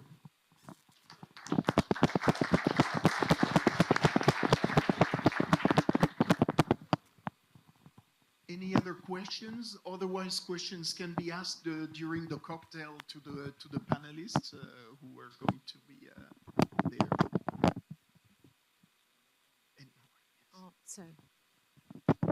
Sorry, I'm Christina Talaco, and I'm the CEO of an environmental charity based in Australia called Coalition for Conservation. And first of all, I'd like to congratulate the work that the Prince and the Olivier are doing, and leading by example, because obviously your Principality is incredibly environmentally friendly, as we see. But I'd like to ask you a question, because as an environmentalist and attending COPs for many years, have we now reached the stage or a tipping point where we should focus a lot more on adaptation? Or are we continuing to be optimistic enough that with global cooperation, we can reach our targets and we can reduce emissions to the point that we really need to keep our 1.5% by 2050? And if so, what is lacking, in your opinion, in this whole process? Because climate change is a global issue, and we all suffer from different stages of development in our different countries. Especially for the Asia Pacific, where do you see the areas of collaboration that we haven't tackled enough, that we could do more, especially in the oceans? That could be for Olivier or the Prince.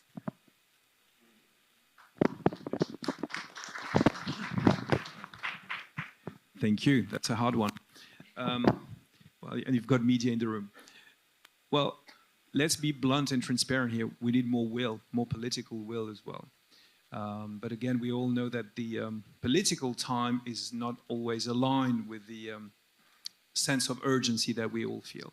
But to come back more precisely to what you just said, the problem is the scientists give us the evidence that this year, 2023, we have already reached the 1.5 degrees Celsius in rise of temperature. So we're clearly not on the right track. And the same journalists and scientists tell us that if we continue, we will reach at least 3 degrees at the end of the century. With His Highness, we were in the up north in June, Finland, and at the same time we read this paper that said the Arctic will be free of ice in the summer by 2030 and not 2050 as planned. So the big trend is an acceleration of every single things that the scientists have been predicted for the last 30 years probably. So more political will, more collaboration as well. And that's what I tried to say, the nexus, the holistic approach is really to put all the stakeholders together at the same table. And this is something that His Serene Highness has been doing for 17 years minimum. And yes, to bring the CEOs, the bankers, the insurance companies, the NGOs and decision makers to address these challenges. And again, to be clear, we've tried for 50 years at least to scare people with these gloomy messages, and again, it didn't really work. Otherwise, you wouldn't be asking that question. Then we tried moralization. We should do this. We ought to do that. It's not working better.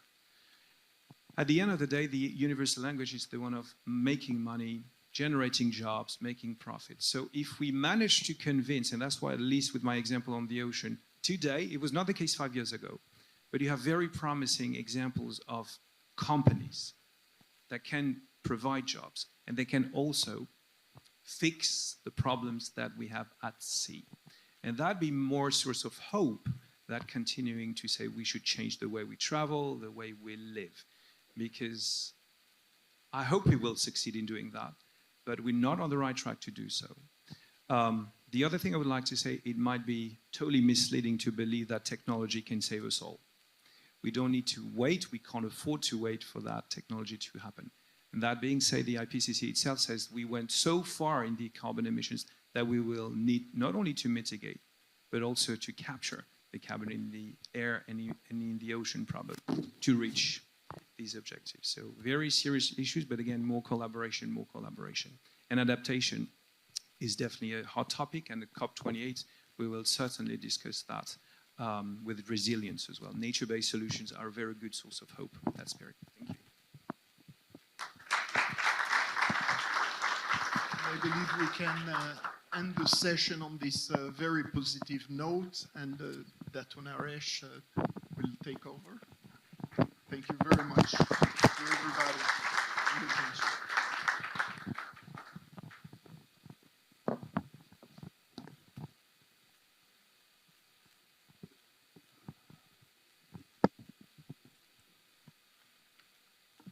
Serene.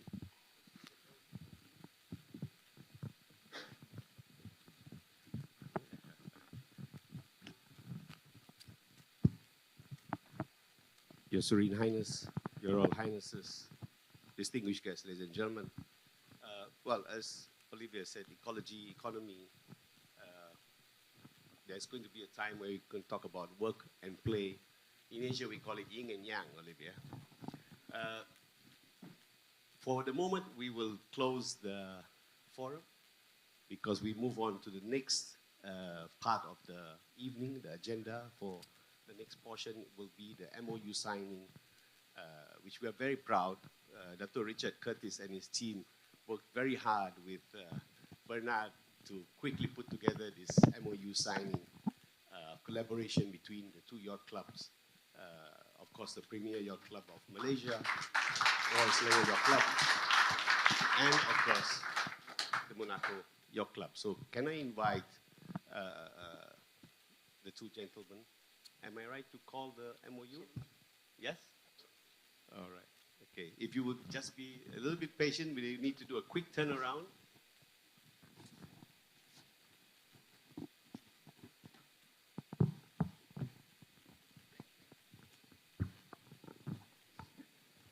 Ladies and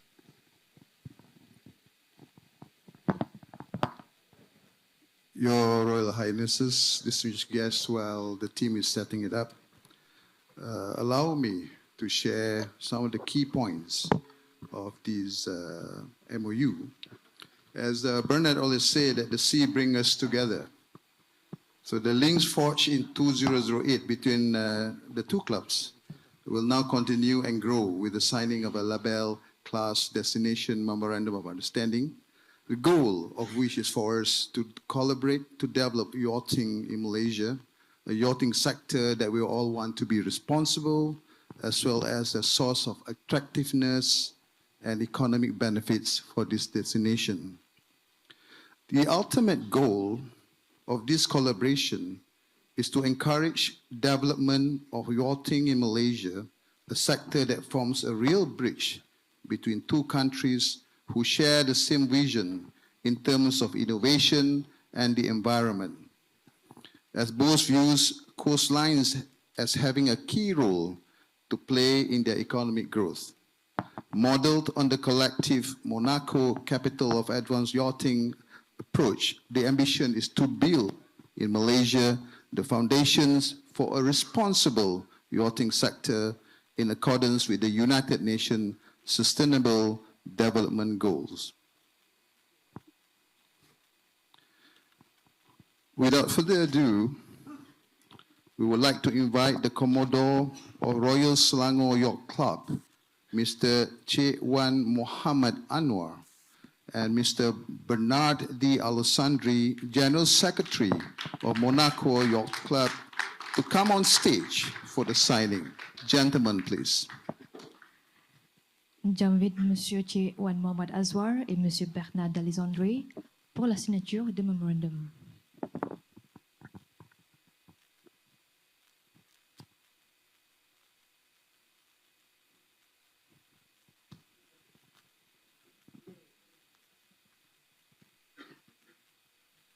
Yes, gentlemen, before we continue, ladies and gentlemen, we now call upon His Serene Highness Prince Albert II of Monaco and His Royal Highness Raja Muda of Selangor on stage to witness the signing of the MOU.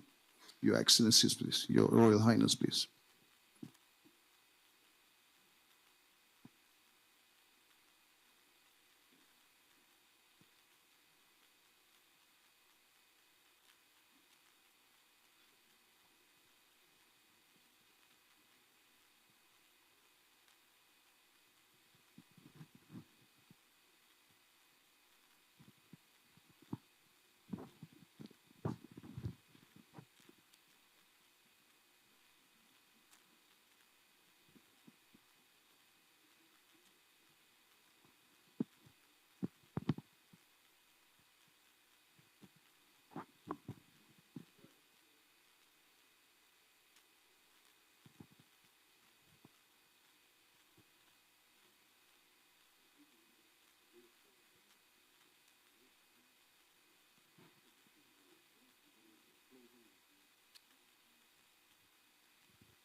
And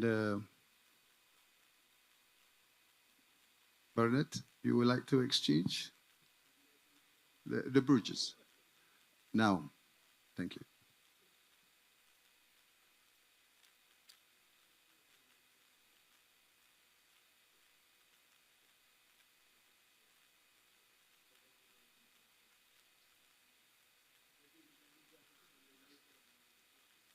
We.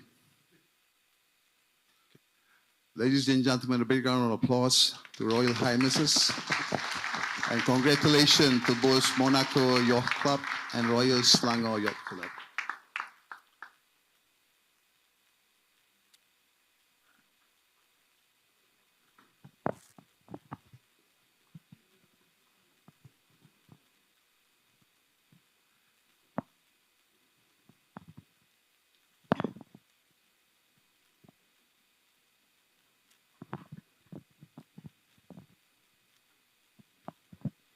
Maintenant, j'invite le ministre de l'Investissement, du Commerce et de l'Industrie pour délivrer son discours.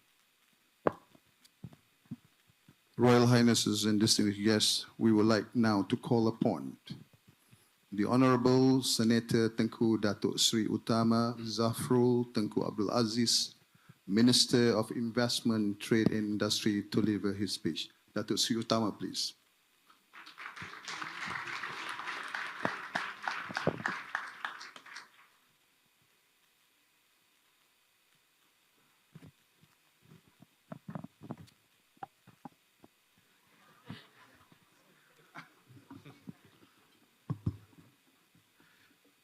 Thank you.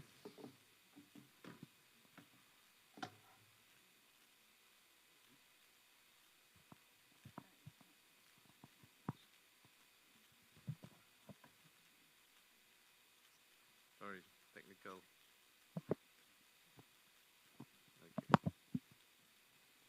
Okay. His Serene Highness Prince Albert II, Yang Amat Mulia Pemangku Raja Pahang, and also Yang Amat Mulia Raja Muda Selangor, and the Berbahagia Datuk Sri Omar Narish Mohan, Tan Sri Datuk, ladies and gentlemen, a very good afternoon to everyone. I know I'm standing here before the high tea, so I'll make it very quick. In fact, I've been receiving messages to make this speech a quick one. So let me begin by welcoming His Serene Highness and delegation to Kuala Lumpur. And I would also like to thank Yang Berbahagia Datuk Sri Omar Narish, the Honorary Consul of the Principality of Monaco in Kuala Lumpur, for inviting me to address this august gathering of distinguished stakeholders. I think I can say entrepreneurs, colleagues, and friends from both Monaco and Malaysia, who have been the driving force in spearheading the business prospects and linkages between our two countries. So I think this event is indeed historical. It's the inaugural event, and it marks the inaugural high-level business engagements between Malaysia and Monaco. So I wish to applaud Dr. Sri Omar and those involved in making today's event a reality.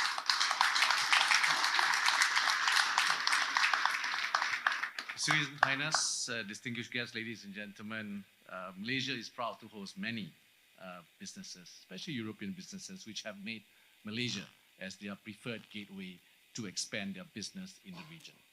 And if I may share with you, as of June this year, Malaysia has attracted a total of 22,105 approved foreign projects of manufacturing base from all around the world. And actually 13% of this came from Europe. There are many, the lists are long lists in this, but let me just go and talk a bit about Malaysia and where we are today. I mean, Malaysia is strategically located in the heart of ASEAN, remains a bright spot and a point of resilience that offers itself well as a preferred neutral hub for the region. So to be together with its unique value proposition, especially its rule of law, good physical and digital infrastructure, as well as, of course, everyone here can speak a little bit of English. It is an ideal place for businesses to expand its reach to the Asia-Pacific region. So this underscores the tremendous prospects that Monaco businesses could leverage on. And today, we heard a few of those companies that already are here, and of course, we can do more. And further, if you look at ASEAN as a region, ASEAN has a population of 680 million people, a GDP of $3.7 trillion US, and we have the access to the supply chain provided through the network of 16 free trade agreements that Malaysia have signed. So His Serene Highness, distinguished guests, Tuanku, Malaysia as an open economy is carefully charting our economic directions toward becoming a nimble and resilient economic powerhouse in the region, amid ongoing, of course, external challenges. We have kept vigilant on issues that are shaping the international agenda. I think we know what those issues are: inflation, energy crisis, rising pressure on global supply chain, climate risk, which we have touched upon today, and the ongoing wars that have affected many economies. So Malaysia continues to make its voice heard to the world. So while we intensify our relations with existing like-minded key trading partners, Malaysia is also diversifying our new economic potential with strategic partners, including, of course, with Monaco, to maximize mutually beneficial economic interests. So indeed, this year has been a challenging year. There are many headwinds of global geopolitical landscape, coupled with the ongoing tailwind and unpredictability brought by the aftermath of the pandemic. So we are an open economy, we are a trading nation, our trade to GDP is close to 170%, and Malaysia, therefore, is not immune to the dynamism of the fast-changing global economic landscape. So against this backdrop, Malaysia remains competitive and resilient, and of course, being a minister, I have to say this, we have a pragmatic vision and mission-driven strategies as outlined by the Madani economy framework. So I don't want to touch too much on that, but before we leave, we have various targets that we want to achieve, and we are looking forward to work closely with all of you here in this room. And in fact, we are cognizant that economic reforms require carefully designed policies that are supportive of not just growth, but also the green agenda. So this brings me to the next point that I wish to share with you on the approach undertaken by Malaysia. So we recently launched the new industrial master plan and also the new energy transition roadmap. And I think we can work together with your companies to achieve some of the visions that we want. And both plans focuses also on inclusiveness, focus on sustainability as well. So I welcome you, all of you here, to engage the government of Malaysia. Of course, our ministry are ever ready to assist in any way we can. We will look to learn more on how your businesses can support and benefit from the various policies that we have today, but more importantly, on how we could facilitate as well your business expansions, both in Malaysia or in this region. So in closing, I would like to acknowledge the importance of Malaysia and Monaco to continue to engage each other at all levels in expanding our business prospects while mitigating the geopolitical dynamics and tapping into the good bilateral ties nurtured under the dynamic leaderships of both countries. So once again, I wish to affirm that we remain resolute in our commitment to ensure that Malaysia continues to be pro-business, pro-investment, pro-trade nation that emphasizes on greater certainty, accountability, efficiency, and transparency in our policies and service delivery. So let us continue to work together in fostering a robust partnership towards a sustainable economic growth for our nation and also together with Monaco. So I wish everyone an enjoyable evening ahead. I cut the speech by 5 pages, I think. So thank you, everyone. Thank you. Thank you, Senator Tengku Datuk Seri Utama Zafrul Tengku Abdul Aziz, Minister of Investment, Trade and Industry. J'invite Son Altesse Sérénissime, le Prince Albert II de Monaco, pour délivrer son discours. Distinguished guests, put your hands together to welcome His Serene Highness Prince Albert II of Monaco to deliver his royal address. Thank you all very much. Your Royal Highness, the Crown Prince of Selangor, Your Royal Highness, the Regent and Crown Prince of Pahang, Your Excellency, Minister of Investment, Trade and Industry, Excellencies, dear Monaco Consul Kuala Lumpur, Dr. Sri Naresh, distinguished guests, ladies and gentlemen, dear friends, I'd like to start by thanking all of you for being here this afternoon and this evening and your participation in this economic presentation in this forum, presentation of the Principality of Monaco. It brings me back some 26 years ago when I was the head of a small Monaco delegation and introduced the Monaco's economy right here in Kuala Lumpur in front of your business leaders.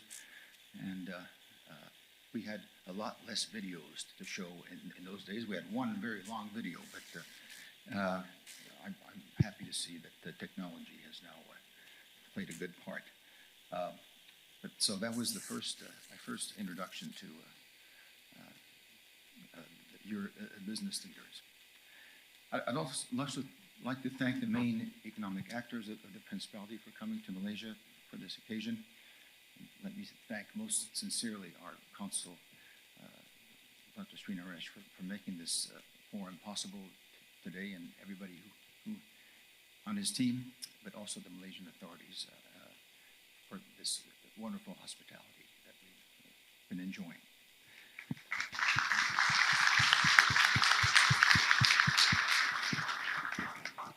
I think throughout the afternoon, the economic authorities of my country have presented the strengths, policies, and objectives of our business model, and have described, I hope, in an eloquent manner, how everyone has achieved prosperity and how they intend to grasp the ship of new technologies to maintain our level of performance. Investment, entrepreneurship, banking and finance, trade, tourism, light industry, ecology, promotion of arts and culture, sports, all these areas our size allows reactivity, innovation, and dynamism. The Principality is small in size, but still very dynamic in its economic development and ability to quickly innovate. With no public debt, my country devotes a great importance of the well-being of its population. This enabled Monaco to overcome some major economic crises thanks to its human dimension. Your Royal Highnesses, Your Excellencies, ladies and gentlemen, very proud to witness just a few moments ago the signing of a memorandum of understanding between the Royal Selangor Yacht Club and the Yacht Club of Monaco. And we are very happy of this development. I think Your Royal Highness, you share with us in Monaco the same passion for the sea and for activities on the sea, but also the importance of protecting life under the sea. And so we thank you for that. My father, Prince Rainier III, said in 1953, as he was the founder of the Monaco Yacht Club, the future of Monaco is turned toward the sea. With only 2 square kilometers, Monaco is resolutely a country for which the sea has always played an important role in its history and its economy. Its coastal territories is about 4.1 kilometers, and its international waters, represent some 71 kilometers. Yet, as we all know, oceans and seas are central to the most major climate changes occurring in our world. It plays a key role in the mitigation of global warming, and lastly, it is home to a biodiversity that is so endangered. This is the reason why I want the Yacht Club of Monaco to play an important role in responsible yachting. I think that yachting, and we've heard a little bit from Bernard and the presentations, yachting and the preservation of the environment are not opposed, there again, and in collaboration with my foundation and other institutions and entities in the Principality of Monaco, Monaco wants to become a capital of advanced and sustainable yachting. Together, at our own level and within our means, we can find concrete solutions to the challenges our planet faces.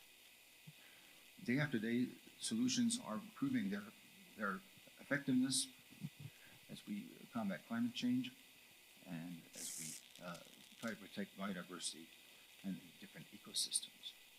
Our fight against climate change, my foundation is working with scientists, but also with young generations, as we've seen with the example of the regeneration program.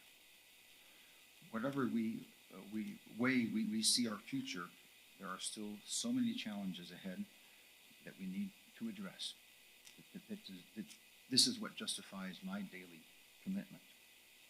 And in conclusion, the Principality of Monaco, I think, has demonstrated its capacity to innovate, to excel, and its capacity to adapt to constant changes, driving its continued prosperity.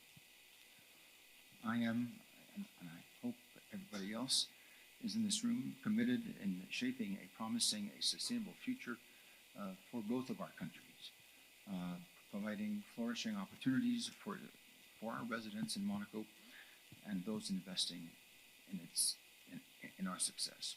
And I'm sure that with Malaysia, we will find the appropriate channels and the appropriate avenues of cooperation and the projects that will come forward that will be mutually beneficial for both of our countries.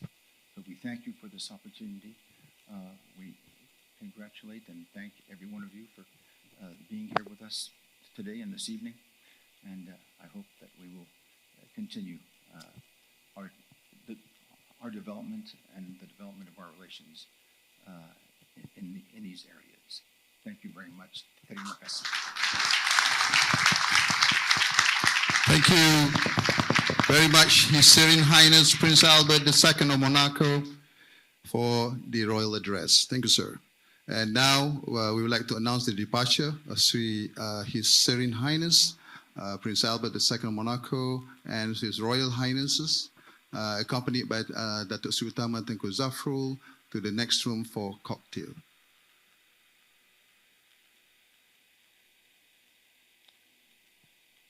And ladies and gentlemen, you are invited to the cocktail. Thank you very much. Big round of applause to everybody who's here for the Monaco Economic Forum. Merci bien à tous. J'espère que vous avez bien profité de la session d'aujourd'hui.